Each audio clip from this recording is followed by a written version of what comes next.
साल है 2250। हमारी धरती अब पहले जैसी नहीं रही। लोहे के बड़े बड़े ढांचे आसमान को छूते हैं, जहां कभी हरे भरे जंगल और नीले समंदर हुआ करते थे।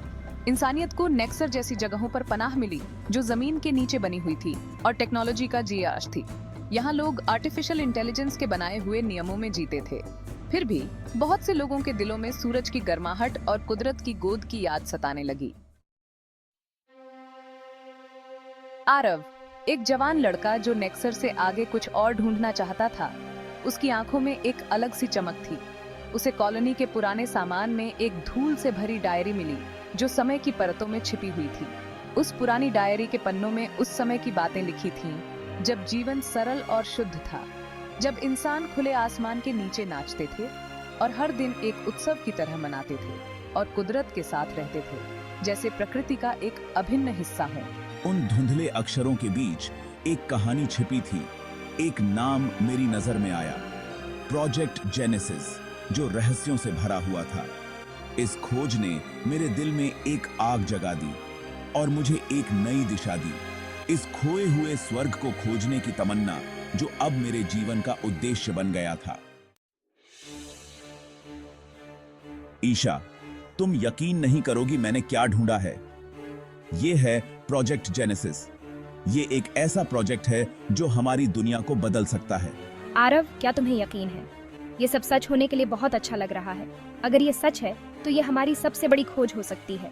आरव ने अपनी खोज के बारे में ईशा को बताया, जो एक हुनरमंद प्रोग्रामर थी और एडवेंचर पसंद करती थी। ईशा ने तुरंत ही इस प्रोजेक्ट में दिलचस्पी दिखाई और वे दोनों मिलकर इस पर काम करने लगे। वे दोनों साथ मिलकर एक सीक्रेट मिशन पर निकल पड़े, कॉलोनी के पुराने रिकॉर्ड्स को और खंगालने के लिए। उन्हें उम्मीद थी कि वे कुछ ऐसा ढूंढ पाएंगे जो इस प्रोजेक्ट को और भी महत्वपूर्ण बना देगा। आरव, देखो, इन फाइल्स में गाया नाम के एक ग्रह के बारे में बताया गया है। ये ग्रह हमारी उम्मीदों का नया केंद्र हो सकता है। उन्होंने प्रोजेक्ट जेनेसिस की सच्चाई का पता लगाया। ये प्रोजेक्ट एक नए ग्रह पर मानव बस्ती बसाने के लिए था। ये एक बड़ा कदम था इंसानियत के लिए, एक ऐसा कदम जो हमारी सभ्यता को एक नई दिशा में ले जा सकता था। एक नया घर ढूंढने का, एक ऐसा घर जो हमारी वर्तमान समस्याओं का समाधान हो सकता है। और इस प्रोजेक्ट का सबसे अहम हिस्सा था गाया ग्रह के कोऑर्डिनेट्स। ये कोऑर्डिनेट्स ही हमें उस नए ग्रह तक पहुंचा सकते थे, जहां हमारी नई शुरुआत हो सकती थी। उम्मीद से भरे हुए आरव और ईशा ने एक खतरनाक सफर पर जाने का फैसला किया। नेक्सर को छोड़ने का मतलब था अनजान का सामना करना, अपने अस्तित्व को चुनौती देना।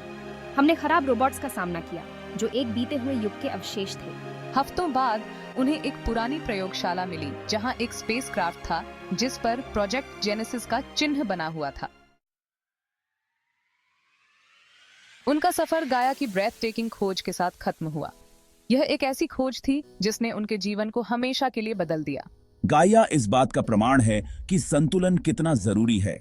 यहाँ पर प्रकृति और तकनीक का अद्भुत मेल देखने को मिलता है। यहाँ टेक्नोलॉजी ने कुदरत की खूबसूरती को बढ़ाया था, उसे दबाया नहीं था। ये एक ऐसी जगह है जहाँ दोनों का सह अस्तित्व संभव है। आरव, हमने कुछ असाधारण ढूंढ निकाला है। ये खोज हमारे भविष्य को बदल सकती है। ये बस एक नया ग्रह नहीं है, ये एक नई शुरुआत है। ये एक नई उम्मीद और संभावनाओं का प्रतीक है। उन्होंने खुद को नेक्सर और गाया को जोड़ने के लिए समर्पित कर दिया, नॉलेज और संसाधनों को बांटने के लिए। यह एक ऐसा मिशन था जो उन्हें एकजुट करता था। हम अपने अतीत की भावना, अपने वर्तमान की लचीलापन और एक खूबसूरत भविष्य की उम्मीद को साथ लेकर चलते हैं। यह यात्रा हमें एक बेहतर कल की ओर ले जाती है।